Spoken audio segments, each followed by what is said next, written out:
Olá, mais um episódio do podcast Agro do Futuro. E hoje nós estamos aqui juntamente com meu amigo Francisco Alasca, que também é host aqui comigo, e trazendo novamente um convidado, porque a participação dele fez tanto sucesso e ficou aqui aberta a oportunidade para a gente falar de algo muito específico. A gente sentiu uma necessidade muito grande, que é falar sobre tomada de decisão no agro. Então, meus amigos, nada mais, nada menos do que ele, Leonardo Machado, já segunda vez, já tá ficando cliente já, né, Léo? Ô, coisa boa. Só não pode passar os boletos pra mim, né? Deixa isso aí. Eu não quero, não. Tem boleto, será? Não, a gente vive no futuro. Vive no futuro, No né? futuro não tem Não boleto. tem boleto, É. mas boa. Mas tem o débito automático, né? Cai direto na conta, né? Possivelmente, hein? Ah, Esse futuro a gente não sabe como vai ser. não, mas não. Estamos discutindo agora como é o agro do futuro. Então melhor ficar só mesmo aqui nas amizades, né? E a gente vai tocando assim. E de novo, né? É um prazer, né, Rafa, como foi da primeira vez, estar aqui junto com vocês, né? Admiração, já falei aquela vez, não vou ficar sendo repetitivo, mas é bom demais estar com vocês aqui e eu tenho certeza que eu vou aprender muito hoje. Que nada, bom demais pra nós, né, Calas? Uma palavra ficou muito forte naquele dia. Estratégia. Eu lembrei até daquele filme lá, ó, Tropa de Elite. Estratégia. Estratégia de estratégia. E aí é interessante que, né, nós não vencemos nada se não pensarmos numa estratégia, né? Essa palavra ficou latejando na minha mente e possivelmente na mente de vocês.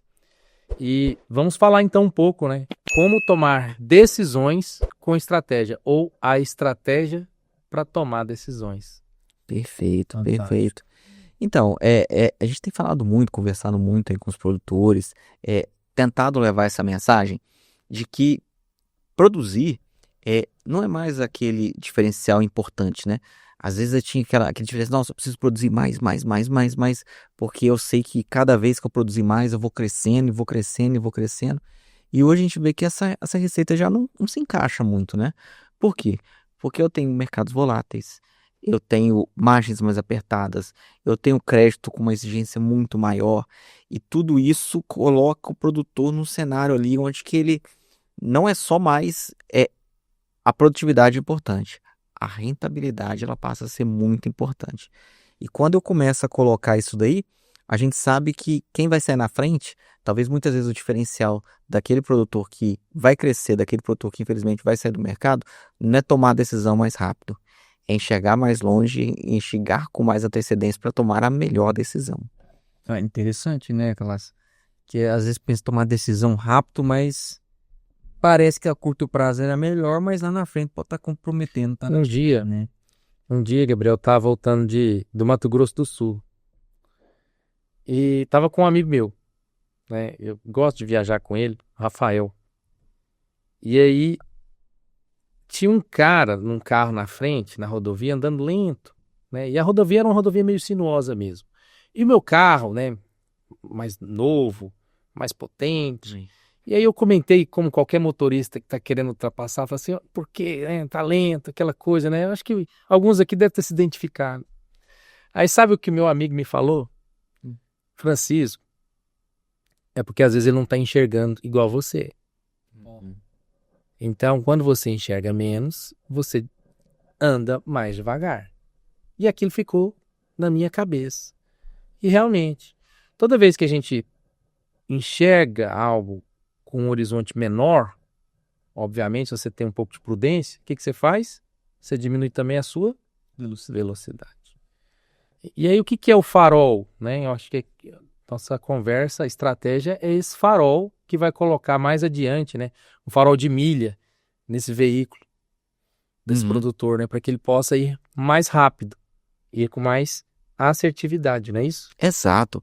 E botar que as decisões, elas não têm que ser tomadas por feeling, que é que muitas vezes a gente percebe o produtor tomando aquela decisão por feeling, né? Não, vou fazer isso porque eu tô sentindo, eu acredito que vai ser dessa forma. Ou eu vou tomar essa decisão porque eu ouvi que meu vizinho falou que está acontecendo isso. É começar a olhar para dentro do seu negócio. É começar a ser um estrategista. É começar a gente pensar mais como empresário e menos como aqueles tomadores de decisão sem método, sem instrumentos, né? você já imaginou quantas decisões o produtor rural toma em cada safra? São várias, Inúmeras, né? são várias. Momento certo de comprar, momento certo de vender.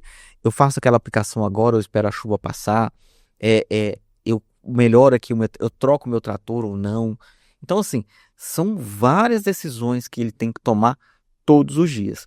E o que a gente tem trabalhado bastante, o que a gente tem buscado muito, é buscar que o produtor, sua tomada de decisão, ela tem que seguir um método, ela tem que seguir não digo uma receita de bolo, mas ela tem que seguir um caminho para ser tomada a decisão mais assertiva, pensando na segurança, pensando no seu negócio como um todo.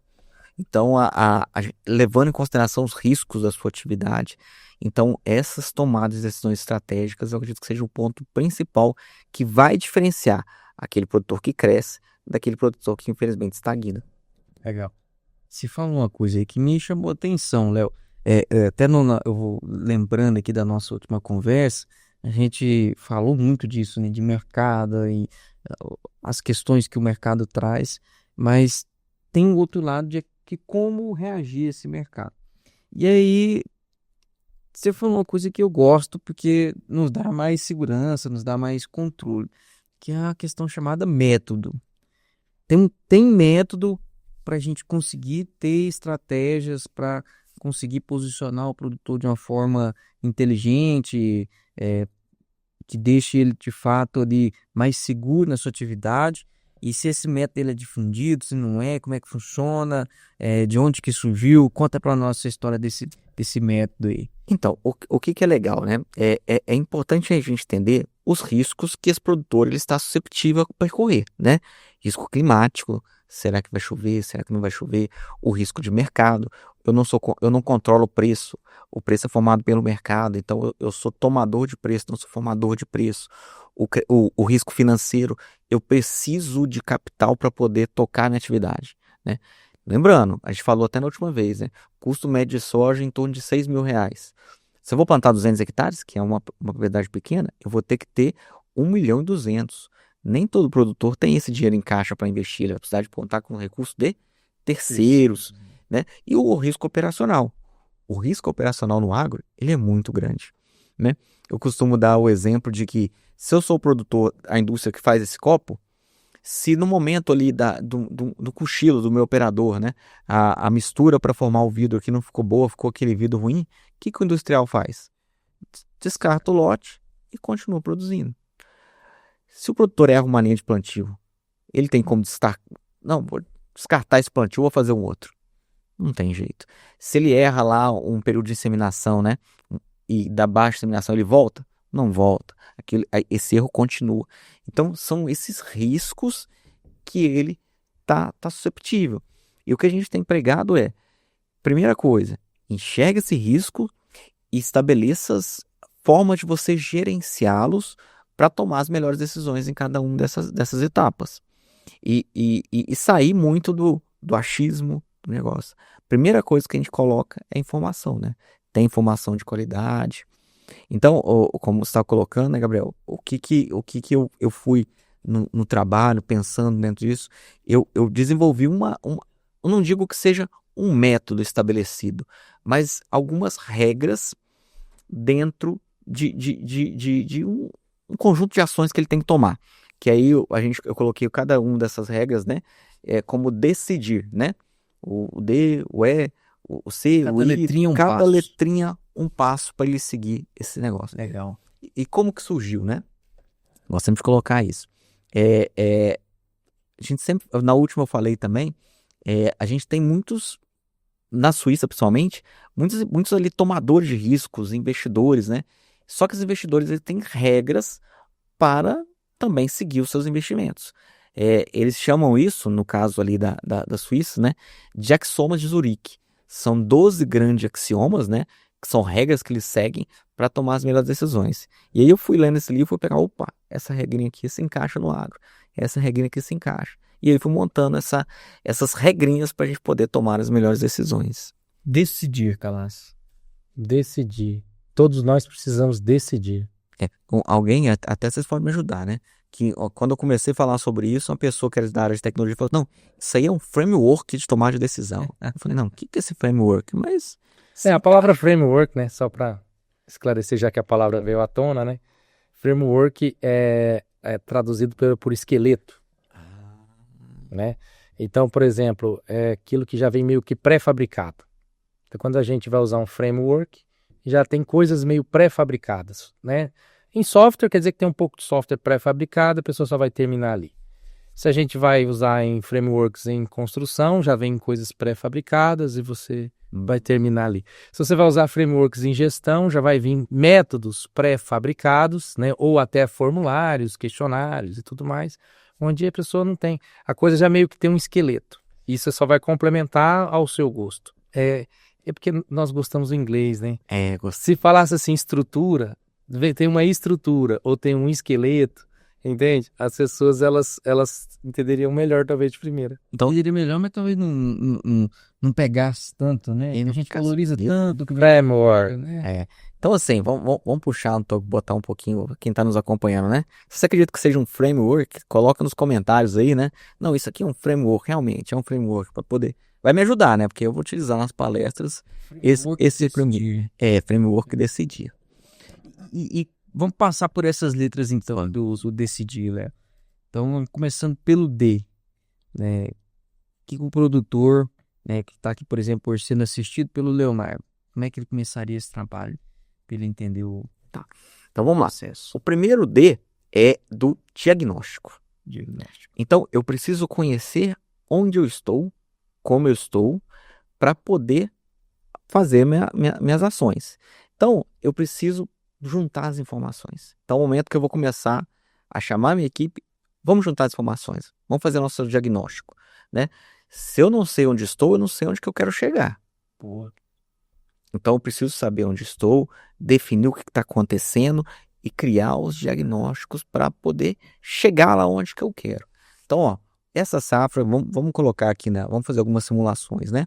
Eu estou aqui numa safra de soja, que a rentabilidade está um pouco mais apertada, que a janela de plantio do milho está mais complicada. Eu não vou ter talvez muito preço do milho, porque também o mercado está lá. Será que esse é o momento de expandir ou é o momento de eu ter cautela? Às vezes é bom colocar o espelho na frente do produtor, né? Esse olhar ali e falar, esse ano não dá para trocar a caminhonete. Uhum. Né? O diagnóstico da situação não tá tão legal. Fazendo uma analogia, né? É colocar o espelho mesmo. Né? Ontem eu tava. Ontem. Na verdade, no final de semana passada, eu tava fazendo um churrasco com os amigos e tem um que é do interior e veio para Goiânia para fazer uns exames. E já tinha muito tempo que ele não ia no médico e tava com medo. Né? E aí isso vai muito ao encontro, né? A pessoa que vive muito tempo sem informação de si ou do seu negócio, eu acho que chega um momento que ela até fica com medo de ir atrás dessa informação. Mas uma coisa é real. Sem essa informação, ela não sabe o que tem que fazer. Não dá para sair tomando remédio. Qualquer remédio por aí. A informação é o insumo da tomada de decisão. E aí a informação que eu vou precisar primordial é nesse diagnóstico. Aqui que vai entrar custo de produção, fluxo de caixa, tudo aquilo que eu preciso ter para diagnosticar a minha situação. Então, o diagnóstico é o primeiro passo da nossa pedrinhas, né? Então, primeira coisa, gente, diagnóstico. Vamos saber onde que a gente está, vamos saber o que permite aonde eu posso chegar para que a gente possa fazer ali Eu acho que o que faz as pessoas, Gabriel, a ficar reticente a fazer diagnóstico é porque o diagnóstico traz a chance de uma notícia ruim. Muito bom, Calaça, muito bom. E nós tentamos evitar notícias ruins a todo custo. Né? Eu sei de pessoas que quando está mais ruim o ano e sabe que está no limite, não gosta de nem entrar na conta corrente para saber quanto entrou no limite. Né? Ou seja, a pessoa não está vendo, ela prefere não ver. É normal. Então, se isso acontece com você, você é uma pessoa normal que tenta, de forma humana, se livrar de notícias ruins. Os olhos não vê o coração. O que os olhos não vê, o coração não sente. Só que tem um problema. É um fato. É uma notícia ruim ou notícia boa, não importa. Mas notícia é um fato. Né? Saber de um câncer é uma notícia ruim, é um fato. Quanto mais rápido você souber, melhor. Né? Saber que esse caminho que você está tomando, né? Vamos supor que você está indo para a praia. O quanto mais rápido você olhar no mapa e saber que o caminho não vai para a praia, melhor. Porque se seu objetivo é ir para a praia, meu amigo, você não vai. Então, a gente tem que trabalhar a mente. Eu falo por mim também, sabe, Léo? Quantas vezes eu me vejo, né, não querendo abrir aquele e-mail, não querendo ir naquela reunião, não querendo entrar em determinado sistema, não querendo falar com determinada pessoa, né? É normal a gente sentir um pouco com viés do eu não vou provocar ali porque vai me trazer um desconforto e eu não quero desconforto. Mas quanto mais você evita essa situação, e aí eu estou só comentando aqui o comportamento humano, porque aí você também está evitando o quê? De saber se o seu custo está baixo, se o seu custo está alto, se realmente, se você colocar lá no Excel ou no seu sistema de gestão mais e o menos, nessa toada aqui você não vai fazer o que você quer. E aí você fica no infantil de achar que... Eu falo por mim também, mas essa parte de diagnóstico é interessante porque nós temos que ter coragem, abrir e ver, porque, né, Léo, sem você saber onde você está, não começa a caminhada. É o evitar do reagir. Quando a gente reage, é porque, de fato, a estratégia não foi feita adequadamente, né? Ou a gente não fez um diagnóstico correto e a gente tem que reagir rápido, né? Eu conhecia um produtor, né? Lá no município de Niquelândia, que é um município aqui, a gente rodando lavouras bonitas, né? E ele mostrando com todo orgulho aqui, né? O melhor talhão, tá limpinha, né? E tal. E muito bom. E aí, eu sempre penso muito nesse lado econômico, eu falei, tá, mas como é que tá seu custo, né? Você chegou a fazer o custo, ele tá razoável, tá menor do que no ano passado? Eu falei assim, não, Leonardo, eu vou te falar a verdade. Eu nem custo eu faço. Eu falei, mas por que você não faz custo? Porque se eu fazer custo eu desanimo. É a realidade, gente. Esse é aquele que apaga o farol para não ver a estrada esburacada. É isso aí. É isso. Mas, é muito interessante que... sabe como é que se encaixou em mim quando você estava comentando essas questões aí de aquele e-mail que a gente não abre, né? Olhando a conta corrente para não ver o buraco, né? É o áudio no WhatsApp, né? Quando eu chego o áudio, eu falo, nossa, lá vem. Aí você pega e coloca na descrição para você ler, né? Que eu acho que leitura é... Para ver se você quer escutar. É isso aí, cara. Então, assim... Então, produtor, vamos lá. Você que está nos acompanhando. Diagnóstico. Não tenha medo, né? Faça porque ele é melhor do que igual o Calas colocou, com farol apagado para não ver o buraco. Porque se você não vê, você vai cair nele. Vocês me fizeram lembrar agora, vocês estão muito filosóficos, sabe? É porque agora a gente vai entrar nisso, né? É um framework. É o framework. E aí, quando eu assisto o meu Clube do Coração, não vamos entrar em futebol, mas eu sou corintiano, me dá uma raiva quando eu vejo que o time espera tomar o gol para ele reagir.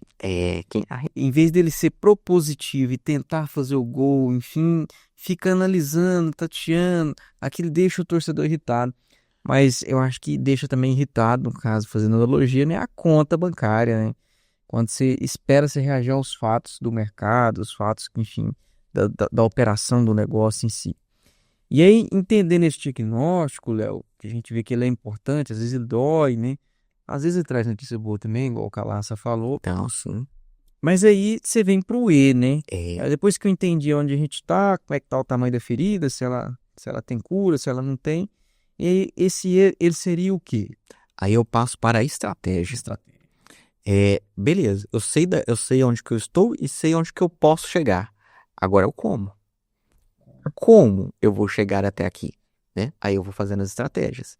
E aí isso entra muito no produtor, porque de novo, tomando aquela ideia, né?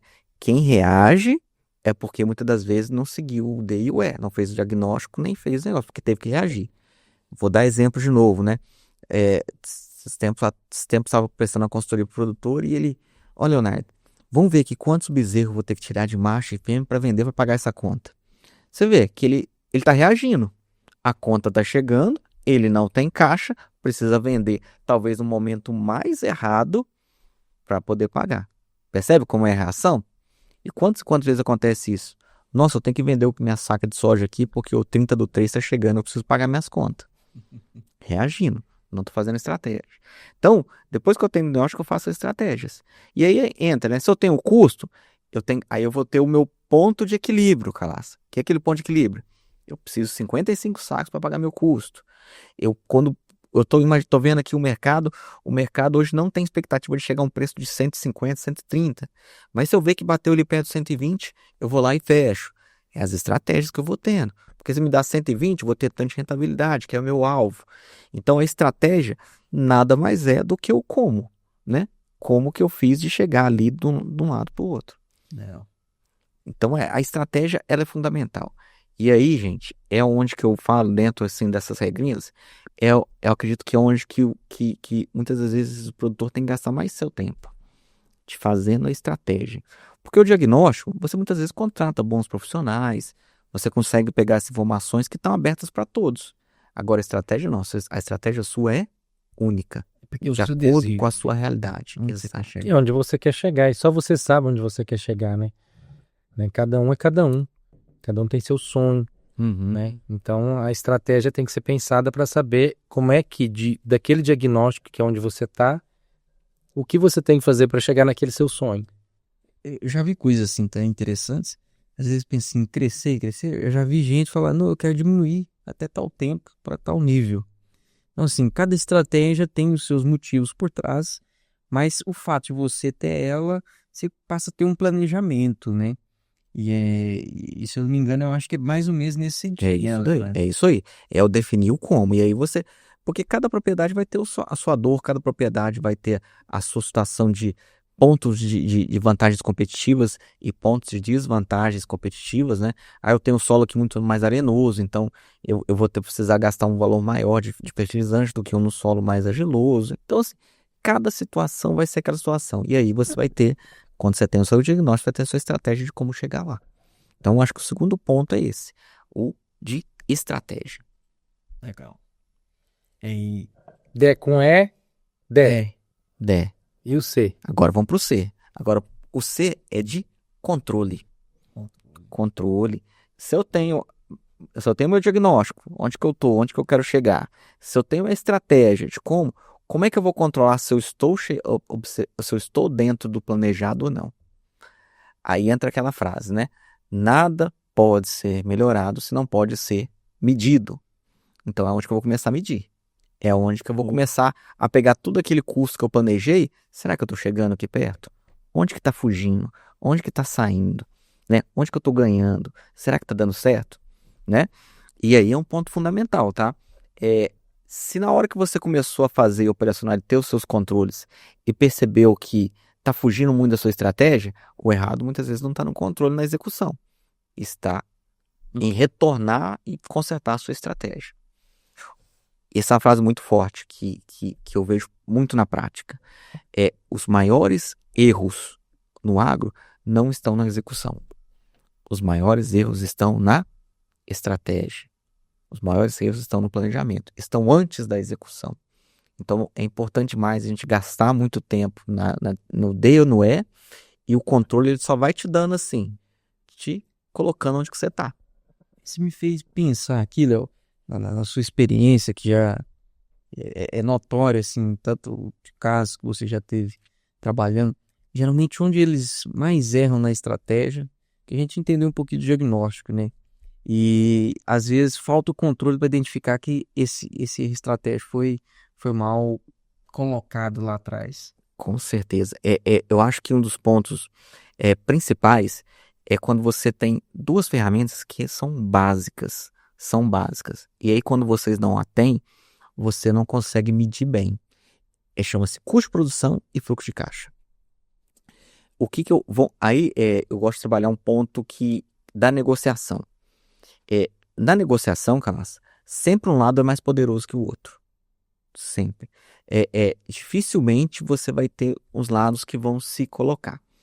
E qual que é o ponto de medição de falar quem que é mais poderoso? Quem tem o ponto que vai satisfazer a necessidade do outro. Né? Mas você entende que isso é difícil a gente definir? Por exemplo, eu sou um vendedor de fertilizante, você é um comprador. Você precisa de fertilizante. Então eu estou aqui no poder de te vender. Só que eu preciso vender e você é meu cliente. Então você também tem sua força. Então os pontos ali se colocam. E quando estão assim, vai ter mais força quem está melhor subsidiado em outros pontos. E um dos pontos é a informação. Então, quando eu tenho informação, eu estou muito mais seguro do meu negócio. Vamos trazer isso para a prática. Eu gosto de falar sobre isso. Preço de R$ 110 a saca de soja. É bom ou ruim? Depende De de como que você está produzindo ali a sua parte de custos, né? do custo. Opa, se 110 e meu custo ali é 90, opa, tô tirando aqui R$ 20 por saca. Tranquilo. Vou lá tomar minha decisão certa. Agora, quando eu não tenho nem parâmetros de controle, eu não sei. E aí, o que o produtor geralmente faz? Ele olha com o retrovisor. Ah, não, o ano passado, eu vendi a 110 e a soja subiu. Então, esse ano eu vou fazer a mesma coisa. Vou vender a 110 aqui, não. Como se tivesse um evento histórico que se repetisse, mas não é isso, né? Então, percebe como é que ele está reagindo, tomando decisões sem seguir as suas regras. De novo, não tendo framework para Tá buscar contando bem. com a sorte. É a mesma coisa, Calaça. É a mesma coisa. Quando eu não tenho o meu controle, as tomadas de decisão sem isso é sorte. É a mesma probabilidade de você jogar os dados e querer pegar o número que você acha que vai sair. Pensando assim, acho que o Calaça vai vir comigo nessa. Não tem forma melhor, né, Calaça, da gente conseguir controlar hoje essas questões que a gente vai entendendo que é os checks, né? Que é a digitalização dos processos, né, Calaça? Exatamente. Eu acho que o principal, eu acredito que o principal fator transformador é quando você coloca aquele processo no meio digital, porque aí você consegue medir de forma mais automatizada. Se ele está digital, as informações inerentes daquele processo possivelmente já estão digitais também, né? Porque você digitalizou o processo. Então, se você mede de forma automatizada, você consegue tomar medidas mais vezes. Vou dar um exemplo. Um pluviômetro. O produtor depende de saber o quanto chove. E aí o processo de medição da chuva é analógico. Depende dele ir lá no pluviômetro, ver que choveu, anotar, guardar a anotação. E aí ele vai ter que fazer isso quantas vezes? Ele vai pensar, nossa, isso aí me tomou aí meia hora para fazer esse serviço. Nessa meia hora eu tinha coisa mais importante para fazer. Então, percebeu quando ficou caro medir? O cara. E o fator caro. humano, né? Às vezes ele nem tá fazendo isso, aí o colaborador vai lá e mede. Aí o cara já tá ali. Aí, outro ponto, você faltou também o padrão. Né? Seria bom, né, cientificamente, medir de sempre num período, o mesmo período, para você poder ter uma média por período. Mas naquele momento você estava almoçando, atrasou o almoço, aí não dá para medir. Não, deixa para daqui a pouco. Tava chovendo muito forte, eu vou depois. Aí você não consegue ter previsibilidade de forma, né, mais intensa, porque determinadas amostragens você não vê. Você não teve acesso. Então, estou dando o exemplo do pluviômetro, mas isso pode acontecer qualquer coisa, né? O trator, por exemplo, a gente estava falando num podcast anterior lá sobre manutenção preventiva versus manutenção corretiva. E aí tem a evolução, que é preditiva, quando eu estou tentando prever. Vamos tentar prever que vai estragar. E eu só consigo fazer isso porque eu consigo olhar comportamentos de um processo que eu digitalizei. Se o processo não é digital, eu dependo de humanos fazer. Não estou dizendo que eles não vão fazer, mas dependo. E o humano, às vezes, é caro para ele parar do que está fazendo, do que você pagou ele para fazer, para ir lá só coletar uma informação e anotar. Então, o processo, a digitalização dos processos, será um caminho muito interessante para esse acompanhamento, né? Para que você consiga ter esse controle. E esse controle pode ser até automático, quando você digitaliza. Né? Você me colocou aí nessa parte. Mas eu penso que quando você coloca o controle no digital, ele pode ser automático. Existe um conceito que eu falo muito ultimamente, que é a gamificação. Você põe pontos, porque o controle é automático. É gostoso ser controlado quando você está gamificando, porque no fundo a pessoa fica até querendo saber qual que é o próximo ponto que ela passa a fase. Vou contar uma história aqui do meu banco. Eu não vou falar qual banco eu sou correntista. Se esse banco quiser patrocinar esse podcast, está em aberto aí, tá? Mas eu sou correntista de um banco que gamificou minha conta corrente. E aí tem lá as vantagens, né? Nível 1, nível 2, nível 3, nível 4, nível 5. E aí quando eu era nível 3, nessas vantagens, eu olhei lá o que eu preciso fazer para ser nível 4, porque o nível 4 dava uns direitos. Ou seja, ele está me medindo, está mostrando a medida, não precisa nem de um gerente. Então eu descobri que faltava um seguro de vida que eu pagava R$ 50 por mês, certo? Para ter esse seguro de vida, o mínimo lá. E eu virava nível 4, e esse nível 4 me deu acesso a conta PJ sem tarifa nesse banco, me deu acesso a R$ 40 de Uber por mês, me deu acesso a ingressos no cinema, 2 ingressos por mês, ficou mais barato do que o seguro de vida. Aí, o outro banco que não entendeu isso e controla de forma humana, põe um gerente para ficar ligando. Ô, Gabriel, vamos fazer um seguro de vida? Esse banco conseguiu me vender um seguro de vida de forma automática. Aí, recentemente, eu me vi ligando para o banco para saber o que é que eu faço para ter o nível 5, porque aí me dá direito a um outro cartão de crédito que é ilimitado em qualquer sala VIP. Aí eu já tô aqui, eu tenho que agora fazer um empréstimo. Percebe? Sem precisar. Ou seja, gamificou. Quando você controla, quando você coloca no digital, você gamifica, a informação ela fica rápida, você começa de forma bem mais acelerada a entender qual que é o caminho que você toma, as suas decisões são mais rápidas. Por isso que eu super concordo com o que você falou, Gabriel. O controle, quando você vem com o processo digital, ele passa a ser intenso e passa a ser até divertido. Não, você vê assim, né? Quando a gente tirava a carteira, a gente tinha aquela questão da distância, né? De um carro da frente, né? Você passa um negócio, você conta 1001, 1002. Quando você acabar de contar, que você tá com a distância segura. Aí eu já peguei alguns carros, né? Que ele tem um instrumento que ele vai te mostrando ali a distância, né? Do carro da frente. Aí já tem um outro que ele freia automático, ele não deixa você chegar e vai mantendo a velocidade do carro da frente. Então, assim, é que você tem colocado. Eu acho que quando tá colocando, você vai colocando esses controles, vai ficando mais fácil. E aí tá uma chamada aí pro pessoal desenvolvedor de produtos aí pro agro. Ó. Quem sabe não tem umas ferramentas automatizadas de controle pro produtor rural, hein? Não, me fez até lembrar uma história que o Léo deve ter outros exemplos além desse, acompanhando um produtor na implantação de um software. E você estava nesse processo. Eu lembrei aqui agora. E aí, andando na caminhonete com o produtor, e ele tinha que lançar as informações dele na plataforma de gestão, até para que ele conseguisse ter esse controle. E ele, procurando lá, ele achou uma nota do outro ciclo da caminhonete. Tinha ficado perdido. Olha aí. Nota de quê? De óleo. Óleo de máquina, óleo diesel.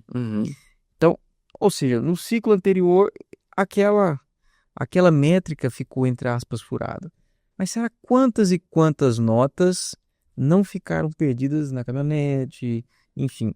E aí agora você tem um negocinho que vem as automações, né? Igual a Calaça disse. Emitiu uma nota fiscal contra seu CPF. Aí, com o advento da reforma tributária, né? Coisa que é um assunto que a gente já conversou lá atrás e ele tem ganhado ainda mais força e as pessoas tendo mais consciência disso. Aí vem a questão, já vai automático, né? Então são mecanismos que ajudam o produtor a sair do escuro, né? Nessa questão do controle. Mas eu pensei que deve ter uns exemplos um pouco mais interessantes do que esse, né, Léo? Não, mas a gente tem muitas questões. Antes, né, a gente tinha... Aí vamos falar um pouquinho do operacional, né? A gente tinha estagiário de badeco de plantadeira, né? Que era... A plantadeira ia lá, a gente ficava atrás da plantadeira, né? Fiz muito isso. Contando semente. Tá caindo as 10, tá caindo. O duro é o estagiário que não acha semente.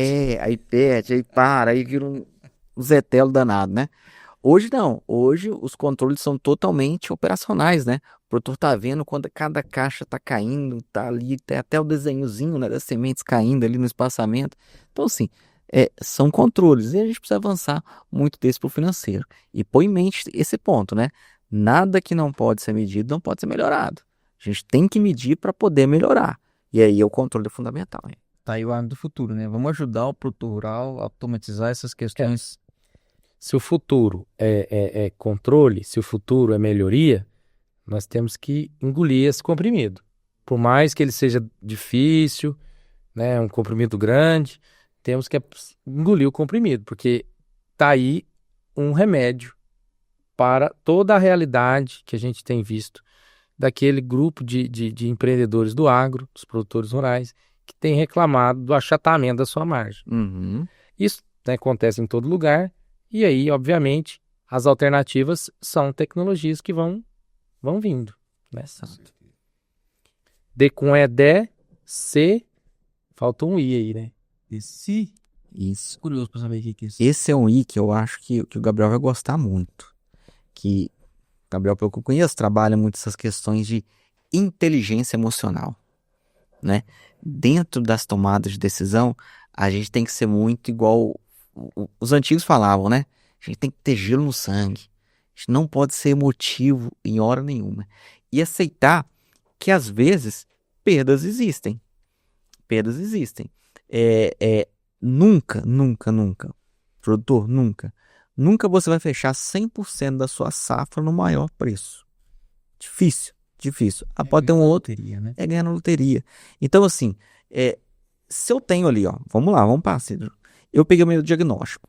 Eu vi que esse ano não é um ano de preços muito elevados. É um ano que a gente vai estar super ofertado. Lógico, pode acontecer, mas normal de pressão e temperatura não é preço muito ofertado. Fiz meu diagnóstico. Fiz uma estratégia que eu quero ter uma rentabilidade ali de 30%, né? E para acertar isso aí, eu tenho que comercializar pelo menos num preço médio ali de 115, né? Aí o controle vai me falando, ó, você já fechou tanto, já fechou tanto. Aí entra a inteligência. Bateu o preço de 115, 116, eu vou fechando, né? Eu vou fechando. Ah, não. Mas para bater 118. Tá vendo? Ou eu fechei e chegou daqui a 2 meses, bateu 118.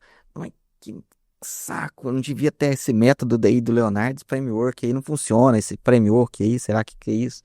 Não, é ter inteligência emocional, desaceitar com algumas perdas. O que de fato você tem que entender?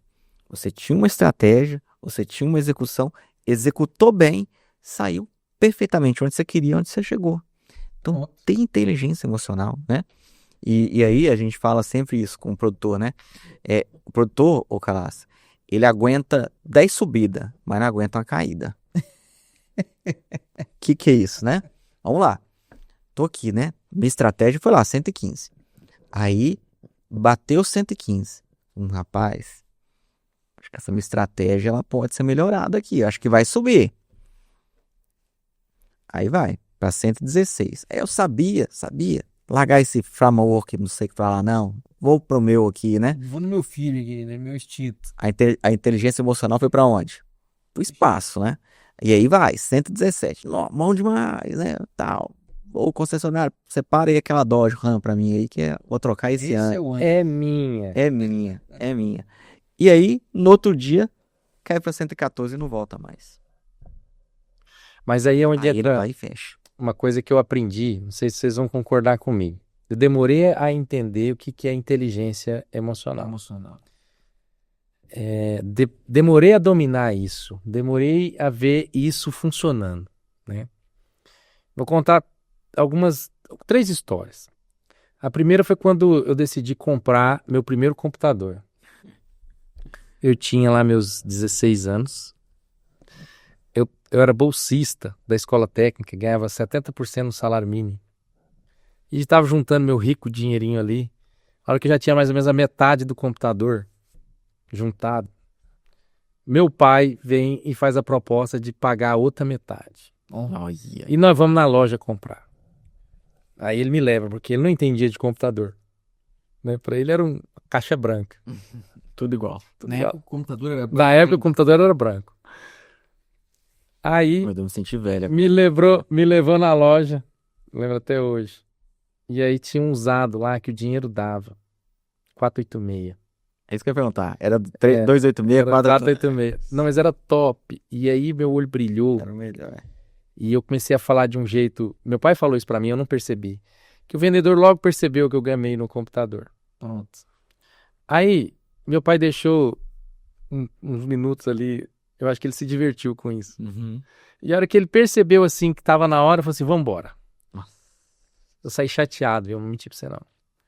E ele me deu uma lição. Falou assim, você nunca compra com emoção. Perfeito. Não consegui entender a lição. Sinceramente, eu não consegui. Fiquei chateado, Você queria com um raiva. computador. E aí passou algumas semanas, ele realmente achou um outro vendedor, que era cliente dele, inclusive vendia computador, e aí conversa vai, conversa vem. Eu peguei um Pentium 200. Era melhor? Muito melhor. Melhor do que o do meu primo, que era até então um computador melhor. E nossa, que Também computadorzinho. entreguei minha idade agora, então entendendo da conversa. Ai, que computador foi aquele? Aquele computador foi que eu aprendi a programar. Eu acho que eu trabalho com o que trabalho hoje por causa daquele computador. Aí. Tá vendo? Inteligência emocional, parte filosófica é bom demais. Aí, de repente, né, passa um tempo. Muito tempo. Essa história vai se conectar com essa outra história. Uhum. Eu virei supervisor lá da Secretaria da Fazenda da fábrica de software. Na época que eu já era funcionário público, trabalhava lá. E meu chefe, o gerente, me entregou um livro do David Cohen, Você Pode Negociar Tudo. Aí o capítulo 4 desse livro é assim, ó, nem tudo.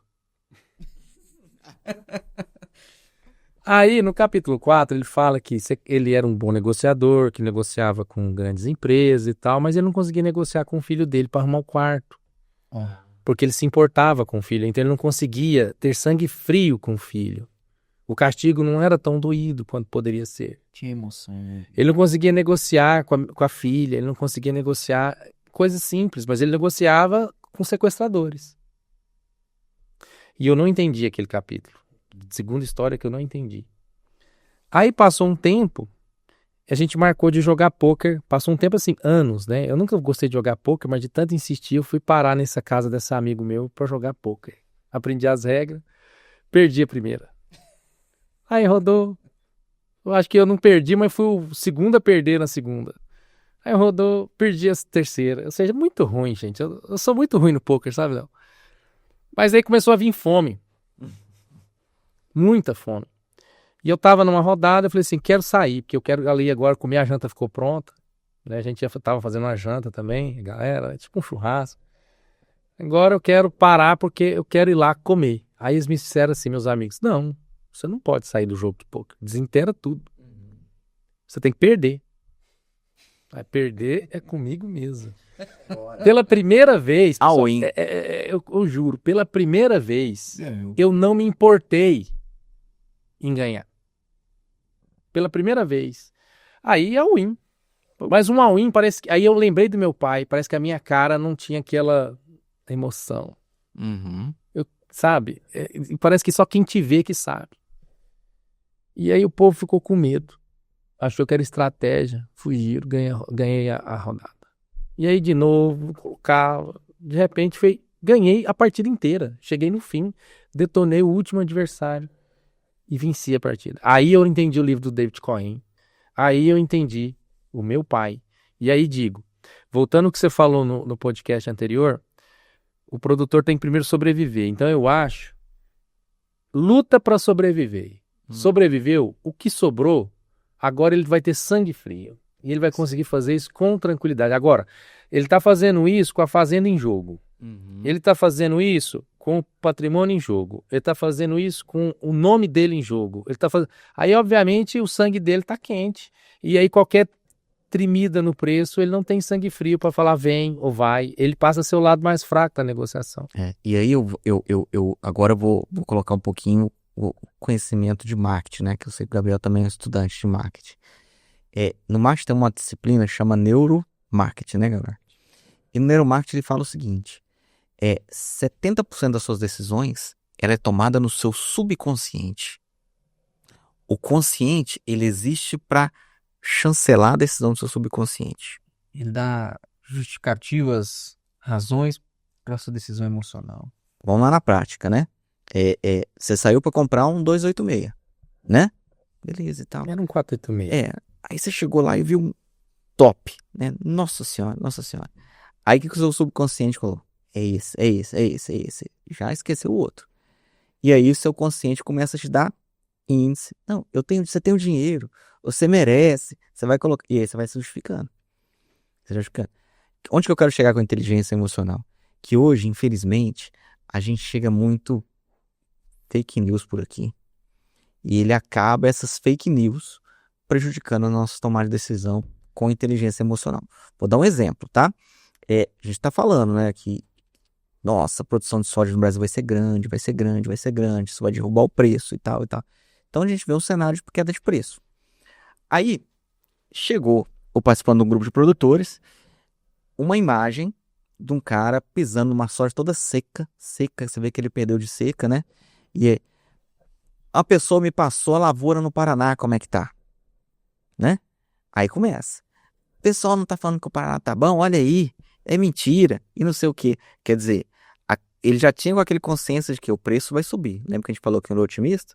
O preço vai subir. E precisava só do quê? De uma justificativa para mostrar que o preço vai subir. E o vídeo lá do Paraná colocou. Chancela, porque aí vai cair a produção. E aí, Teoria, né? aí a gente entra lá no ponto de ter informações subtíveis, né? Aí o que eu fiz nessa época para ajudar esse produtor, que ele era um amigo meu, né? Eu entrei lá no site da Secretaria da Agricultura do Paraná, que é o DERAL, que eles soltam um dado de qualidade das lavouras. E você, olha aqui, de acordo com o DERAL, 90% das lavouras estão em boas condições. Não é por causa que você vai ver um vídeo que você vai mudar toda a sua estratégia. Não, segue aqui, ó, leve informação. Então, a inteligência emocional, ela trabalha muito isso, de você saber onde você está, saber separar o que é fake news, o que não é fake news, e se basear nos seus dados corretos para ter gelo no sangue e tomar as melhores decisões. E Leonardo, a gente falando desses aspectos, né? E me fez lembrar de um outro aspecto, né? Porque se a gente tem essa questão da inteligência emocional, enfim. Rapaz, corta, porque eu esqueci o que era a pergunta. Era do Penha. Do Penha. Você ia começar a contar. Do Penha falou do. No podcast anterior, o Penha. Eu tô lembrando o que o Penha falou. Rapaz, eu ia fazer uma pergunta boa. Ia ser massa, Vamos pro outro, então. É inteligência emocional, acho que tinha a ver com a história do Penha. Não, sim, das notícias falsas. Não, eu lembrei, 100%. Pode, ok, agora? Pode. Leonardo, e a gente falando de inteligência emocional, dessas notícias, né, que elas mexem tanto assim às vezes, e não é significativo, né, não é uma fatia, às vezes não é uma informação que representa um todo, e me fez lembrar quando o Penha esteve aqui, o Marcelo Penha, e alguns casos na área da pecuária, né, a fitosa, a vaca louca, enfim, sai um caso ali extremamente isolado que não tem, mas aí vai lá a China e fala, não como de você, parece que até plantado, né, até quem diga que essas coisas são propositais, enfim, aí nós vamos entrar na seara que nós ficaremos o dia inteiro falando aqui de teorias da conspiração, mas tem quem sai ganhando e quem sai perdendo, né, quando isso é disseminado de uma forma indiscriminada. A gente pode entender e afirmar que no agro, às vezes a gente tem também essas circunstâncias que acontecem assim de forma intencional. Olha, vamos veicular aqui essa informação, porque esse sinal aqui para o mercado vai dar um aceno que é positivo para tal coisa. Ou não, a gente tem que olhar de forma cética mesmo. Essas fake news, elas vêm surgindo porque, enfim, é rápido disseminar hoje em dia, enfim, não tem uma curadoria. Como é que você entende isso? Como é que ou se você já participou, não de gerar fake news, né, mas às vezes até para combater e chegou na raiz do problema. Enfim, se você entende dessa forma e tem algumas histórias aí para nos ilustrar. Então, eu tenho uma história interessante, que o Brasil, igual a gente colocou, ele é um exportador de soja em grãos, a gente exporta muito para a China. E aí, quando você vai trabalhar o produto que vai ser exportado, senta no armazém, faz a classificação, todo o processo para sair um produto homogêneo lá, que é a soja disponível para exportação. Só que existe uma sementinha de um sorgo, que não é o sorgo normal, é o sorgo alepensis, que a sementinha dela, ela causa problema de saúde e tal.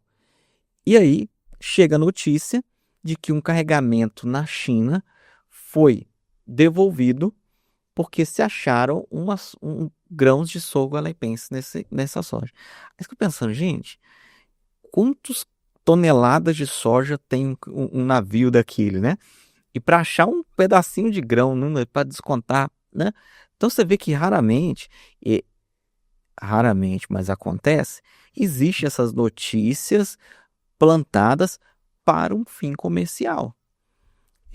Isso vai entrar, essas questões que a gente está colocando, eu chamo isso muito de agenda oculta. É algo que está acontecendo ali que você não consegue explicar, mas que ele vai estar entrando ali. Uma cortina de fumaça. Muitas das vezes vamos botar isso na prática da negociação, né? Você está negociando alguma coisa com alguém e aí a pessoa aceita uma proposta que você não esperava ou ela nega uma proposta que você tem certeza que ela aceitava. Existe algum instrumento ali fora da negociação que você sabe que está ocorrendo. Chama essa agenda oculta. E isso vai existir. Vai ser quando a gente for falar do I, tá? Guarda isso daí, você que está seguindo o próximo, acompanhar que o Leonardo vai falar do I, essas questões que podem ocorrer que estão fora do nosso planejamento. D com é D, C com I, si, falta um outro D aí. Outro D. Outro D é algo que falta muito, eu posso falar que falta muito para mim, falta muito para muitas pessoas, que é a disciplina, né? A disciplina. Vamos lá, vamos voltar lá desde o comecinho. Eu tenho o meu diagnóstico, né? Eu tenho ali a minha estratégia, eu tenho o meu controle, eu vou tentar seguir o máximo de inteligência emocional para tomar boas decisões. E aí a disciplina, ela vem para obrigar você a ficar dentro daquilo que você planejou, né? Não mude o seu plano no meio do negócio, né? Porque senão tudo que você fez lá atrás vai mudar. Por qualquer fake news, né, por exemplo. Por qualquer coisinha, né? A gente percebe muito assim, a gente tem os parâmetros que a gente tem que seguir, a gente sabe o que a gente tem que fazer e muitas das vezes a nossa mente começa a nos trair para querer levar a gente a tomar decisões que muitas vezes não está de acordo com a sua estratégia, né? O que eu gosto sempre de ilustrar isso quando eu estou com o produtor, é o seguinte, eu posso ter o melhor vento se eu estou velejando. Se a minha vela não estiver direcionada para onde eu quero, eu nunca vou conseguir chegar ao meu destino, né? E a gente vê muito isso, né? Tô seguindo aqui, coloquei a vela para seguir aquele lado. Nossa, mas o vento mudou, eu vou mudar minha vela aqui para poder ir para o outro lado seguir o vento. Quer dizer, eu não vou saber onde que eu quero chegar.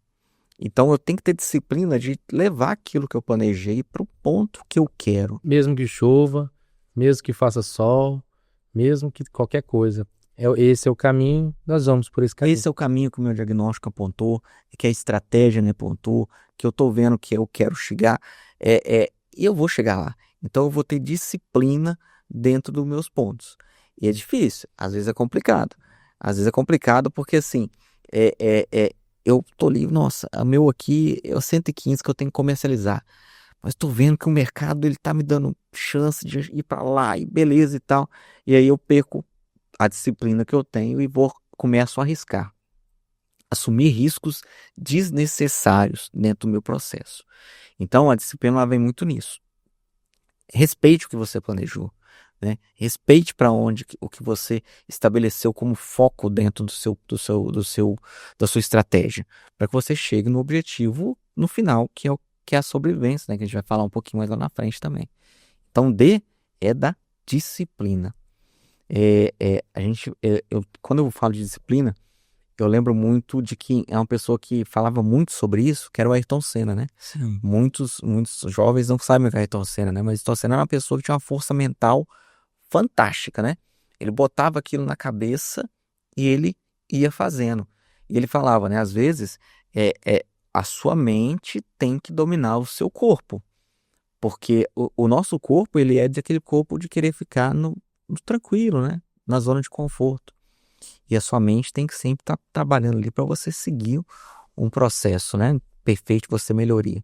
Então, a disciplina mental, ela tem que ser fundamental. Tava chovendo lá e os outros às vezes não estavam na pista e ele se mantinha ainda assim, né? Fazia o que tinha que ser feito. A disciplina é isso. É aquilo que, mesmo sem energia, sem vontade, sem motivação, sem nada, você sabe que tem que ser feito porque faz parte da sua estratégia, você vai e faz. Na Fórmula 1, assim, é bom falar um pouquinho assim do Senna que a gente falava, né? Para mim, um ídolo que eu tenho desde quando é pequeno. Como que funciona o planejamento de uma corrida, né? Os engenheiros calculam naquela curva ali, o máximo que você pode passar é 90 por hora. Porque se você passar 80, você vai perder tempo para os seus concorrentes. Se você passar acima, você vai ter um risco de relançar. Aí ele ia com a disciplina dele e falava assim, não, peraí, deixa eu passar 91. Aí fazia, né? Deixa eu passar 92. Então, ele ia testando os seus limites, mas dentro da sua disciplina. Então, não quer dizer que a gente vai falar depois dos riscos, não quer dizer que eu não vou ter riscos, mas trabalhe isso dentro da disciplina que você estabeleceu com o método de trabalho seu. né? Não fuja disso, porque é ali que você começa a perder a mão, ali que você começa a perder a seu rumo. E vendo assim as situações que eu já observei, o produtor tem que ter muita disciplina, Calaça. Você já deve ter observado isso também, né? Tantas interações a campo, que é ter os registros, mas também seguir as recomendações. E às vezes ele pensa, eu já fiz isso, eu já registrei aquilo, não preciso fazer essa calagem esse ano com isso tanto, enfim. E aí vai flexibilizando e é onde vai surgindo as brechas, as faltas dos registros, enfim, tanto o lado técnico, né, do manejo agronômico, quanto também na parte da gestão em si, e vai se perdendo aos poucos.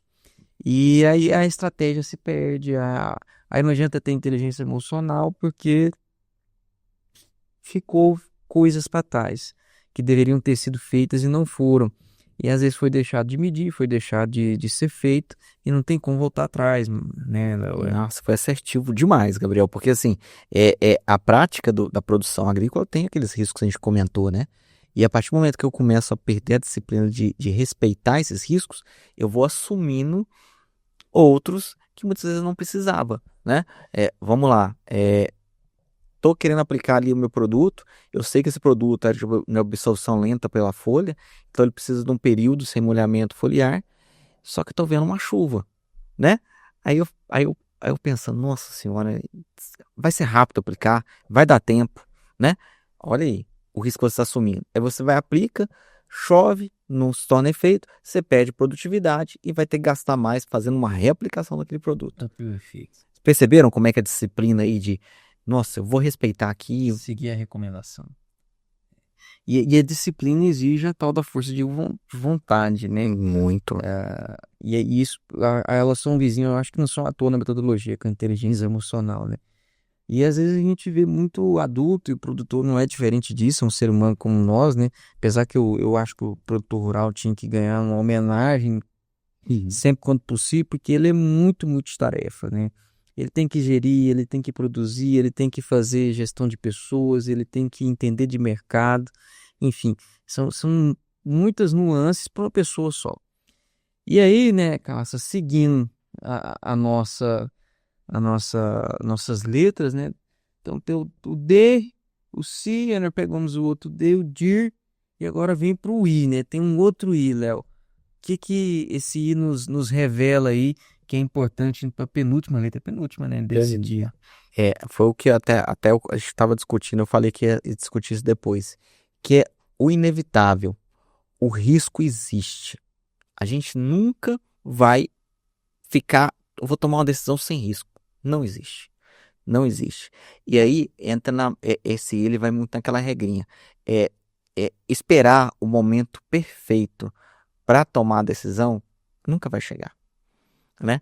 Então, eu tenho que entender que os riscos existem. E se os riscos existem, a tomada de decisão ela tem que considerar isso. Eu vou dar um exemplo até de um outro caso, de um outro produtor, nessa safra, inclusive, né? A gente, toda a estratégia montada, né? Precisava chegar num determinado preço que ele estabeleceu lá, que foi até uma meta mais arrojada, que ele era para chegar ali aos 117 para ele poder comercializar. E aí chegou nesse valor que a gente colocou em novembro desse ano. Foi novembro do ano passado, melhor dizendo. Só que em novembro do ano passado, a gente estava num processo de seca muito grande ainda. A gente estava com baixa quantidade de chuva, né? E ele falou, Leonardo, bateu, fechou, a gente chegou. Só que eu não quero porque eu tô com medo de eu não produzir um básico para cumprir o contrato. Aí eu falei exatamente, foi seguinte, se você ficar esperando preço certo, na chuva correta, não vai ter, ou vai ser muito difícil. Então, a sua decisão tem que ser assumida alguns riscos. Qual que são os riscos que você tem agora? Esperar estabelecer o bom volume de chuva e talvez o preço que a gente planejou não chegue, ou comercializar agora e confiar nas previsões que vão mostrar a chuva. Então, o inevitável, o risco é inevitável. Temos que assumir riscos. Só que consciente, com informação, com dados, não confiando em fake news, assumir os riscos, mas sem expor-se de forma desnecessária dentro desse. Legal. Decidir é assumir risco, né? Se não tivesse risco, não tinha o que decidir. Boa. Exatamente. Raciocina comigo aqui. Era fácil, né? Né? Um exemplo simples. Tem churrasco e frango caipira. Né? Aí é uma decisão. Você tem riscos.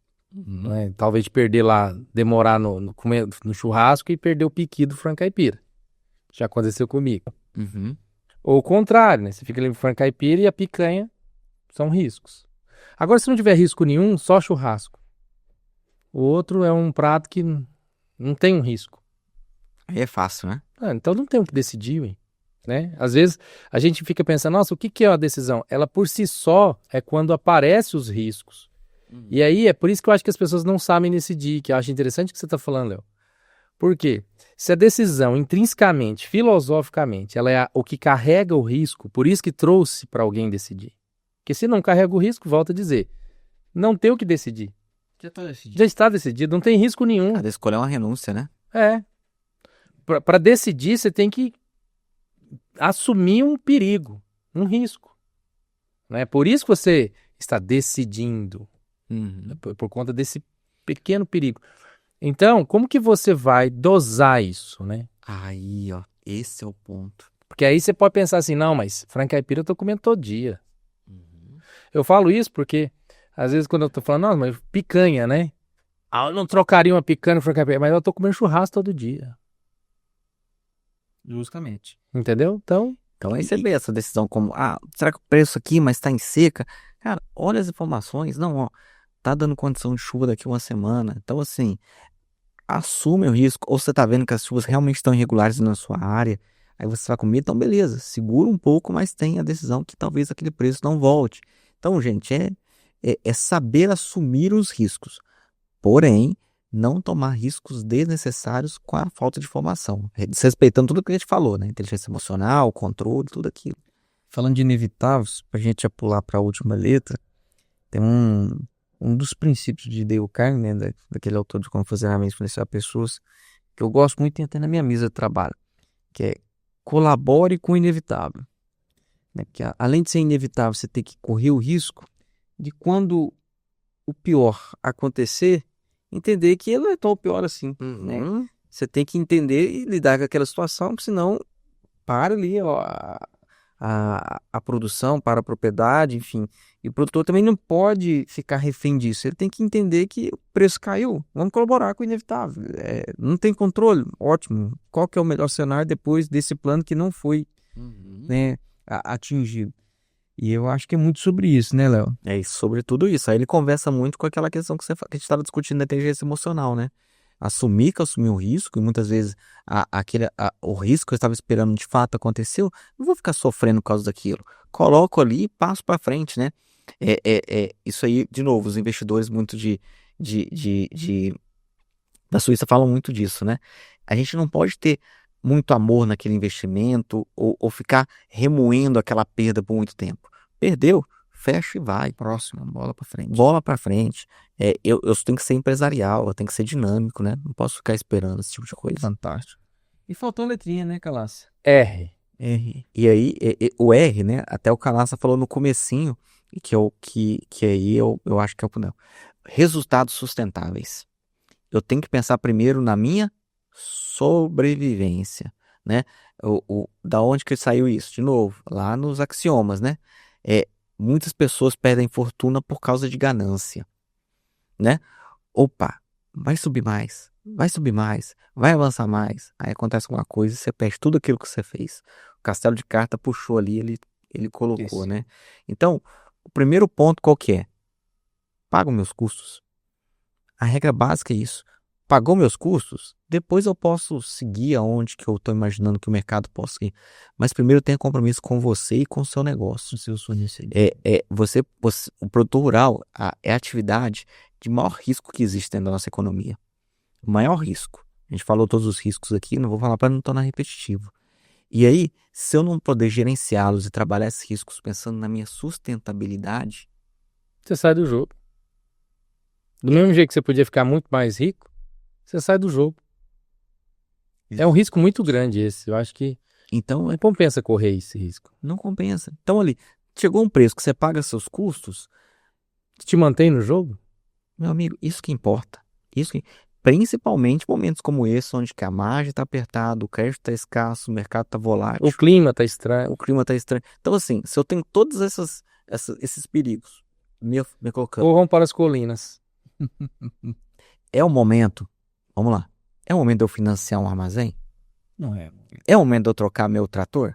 Não é o momento. O momento é você pagar seus custos, gerar o seu dinheiro para você e para sua família. Vamos lembrar, né? A maioria das propriedades rurais hoje são familiares. Aquela atividade é para ele manter a família dele. Então, para que eu vou ter um compromisso com a ganância? Não é melhor ter um compromisso com os resultados sustentáveis da minha atividade? Então, esse R fecha aí as nossas regrinhas, que aí vocês vão falar aí se é um framework ou não é um framework, né? Não é um esqueleto para você tomar as suas decisões ou não é. É claro que é, né, Calas? Eu acho que a pessoa tem que imprimir e colocar lá na geladeira, na hora que ela tomar café da manhã. E se perguntar cada uma das letrinhas se ele tá conseguindo atingir, né? Exatamente. Fantástico. E aí vamos depois dessa quase uma hora de conversa que a gente teve aqui sobre essas decisões, essas importâncias de controle, de tudo isso. Vamos imaginar como é um caso de um produtor, tá? Que tem aí 10 mil hectares para colocar, ele e a família dele, não tem, né? Ele, o irmão, o filho e tal, sendo 3 mil é próprio, com irrigação e 7 mil é arrendado. E aí ele vira para você, cara, eu tô tendo dificuldade aqui porque eu não tenho um fluxo de caixa adequado, né? As dores, onde que estão as dores muitas das vezes nessas questões gerenciais, né? A gente tá nem falando do framework decidir, né? É no básico, num controlezinho básico que ele tem que ter Do controle custo, básico. controle e tal, né? Evita aí umas 3 contas desnecessárias para cá para formar um caixa um pouquinho melhor e poder girar. E aí, Qualquer continha que ele faz aí, ele ajusta o fluxo de caixa. você vê assim, como que já é importante que esse produtor do futuro tenha todos essas decisões a serem tomadas de uma forma eficiente, tenha suas regrinhas, para que ele não perca seu negócio. Eu acho que o principal que a gente tem que falar é isso. O produtor não pode perder a sua área, né? Não pode errar e perder o seu sustento. A gente tem visto isso acontecer bastante, Infelizmente. ainda mais na parte de cessão de crédito, né? Tem aumentado muito, assim, essa característica do crédito que já vem com aliançada ali a parte do patrimônio do produtor, é um risco muito grande, né? E a gente já caminhando aqui pro nosso encerramento, outra aula com o Leonardo Machado. Eu falei para vocês no podcast anterior. Se prepare, não acaba. A gente ainda vai falar mais sobre esse assunto. E aí, assim, ó, deixa eu só contar uma historinha rápida, assim, né? Minha esposa me permite, já isso aí foi passado, tá? Eu namorei uma filha de um produtor, né? E aí eu fazia essas contas pra ela. Veja bem, depois não tem como cortar, hein? Ai meu Deus. Mas ó, foi antes, tá, meu bem? Chegando. Então, vamos lá. Aí, Calaça, o que eu falava? Vou fazer essas contas. Falei, ó, o seguinte, produzir aqui 55, se a gente produzir 60, vai sobrar 15 pra nós. Quando isso veio pra nossa mão, sabe o que a gente vai fazer? A gente vai pegar tudo isso aqui, arrendar e ver do lucro do arrendamento. Que é 15. Que é 20, às vezes, até mais do que eu ficar ali ralando minhas... Não precisa nem trabalhar. E aí ela brava. Não. Olha a inteligência emocional. Não, eu sou filho de produtor, minha família tá aqui produzindo, nós vamos continuar produzindo, vamos levar pros nossos netos, nossos filhos e tal, né? Tá vendo como às vezes a decisão estratégica, qual foi o resultado? Ela terminou comigo, mas enfim, não deu muito certo, né? Mas é o que eu falo, gente, pensa no negócio de vocês como um negócio empresarial. Pense como se fosse algo que a gente precisa estar ali, ó, tirar o chapéu de produtor e botar o chapéu de empresário, né? A gente falou muito aqui de erros dentro disso, mas produtor brasileiro, Gabriel Calas, é o melhor produtor do mundo. Não tenho dúvida nenhuma. A minha experiência profissional me permitiu conhecer a agricultura nos Estados Unidos e permitiu conhecer a agricultura na Argentina, que são os dois grandes ali concorrentes nossos. Nos Estados Unidos, Calaça, todo ano cai um palmo de neve, acaba com praga, acaba com planta daninha, acaba com doença. Ele todo ano tem uma terra esterilizada para fazer o cultivo. E o solo é preto de matéria orgânica, um solo altamente fértil. Muito menos decisões para tomar, né? Produzir ele é muito fácil. A Argentina, da mesma coisa. É um solo tão produtivo que você pegar o custo de produção da Argentina, o gasto com fertilizante desse tamaninho aqui, ó. E a gente aqui no Brasil o quê? Clima diverso, solo pobre, praga, todo ano surge uma. E mesmo assim a gente continua fazendo o quê? Maiores produtividades. Então o produtor, você é o melhor do mundo em produzir. Não tenha dúvida disso. Pode bater no peito e comemorar. Agora, o que a gente precisa é tirar muitas vezes esse chapéu e colocar o chapéu de quê? Do empresário. Empresário, administrador, tomador de decisão com método, não com feeling. Muito bom. Muito bom.